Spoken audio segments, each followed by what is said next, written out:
In March of 2009, Skynet took over the equity markets, and the markets will never be the same again. High-frequency trading, program trading, algorithmic trading, they're all part of the same landscape we're faced with today, and some of these unregulated and unfair practices threaten the structural integrity of our markets. Yes, that's 100% right. Not only is Skynet largely unregulated, but most of the folks we pay to participate in trading are in bed with these guys, one way or another, because it is so profitable to screw you. Did you know that almost all of the big name brokers sell your order flow to a third party? That's right. Interactive Brokers is the only one that I know of that does not. And the exchanges, they actually sell floor space next to the exchange computers to our direct competitors so that our competitors' servers can more efficiently front run us. Until this parasitical form of market participation is properly regulated, all discretionary traders have a significant problem to deal with. You don't think this is a big issue?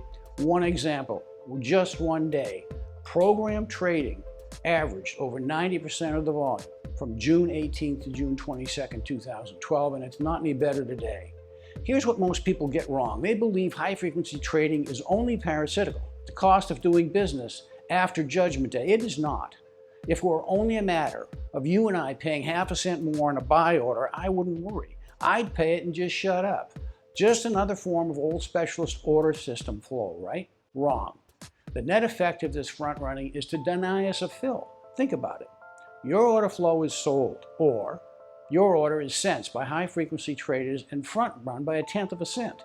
On a 10,000 share order, you get 85 shares. It's a big winner, and you are largely unfilled. Now, let's say you have a great strategy, that's right, like we've developed, and you are directionally right 8 out of 10 times.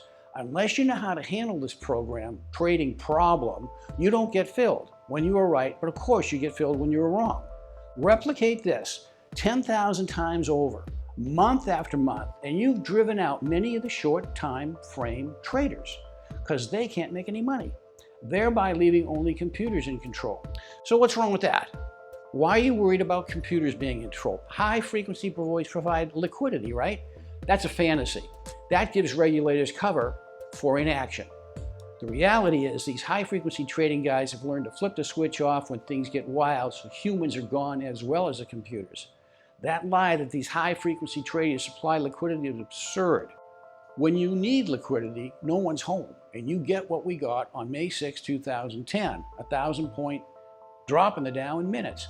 Listen, we won't have a bull market forever, and when the you-know-what hits the fan, we could easily end up with a systemic break. Then finally, we might get the regulation we need. Is it as bad in the futures markets as in the stock market? No, but there is arbitrage between these markets. That can make the situation even worse.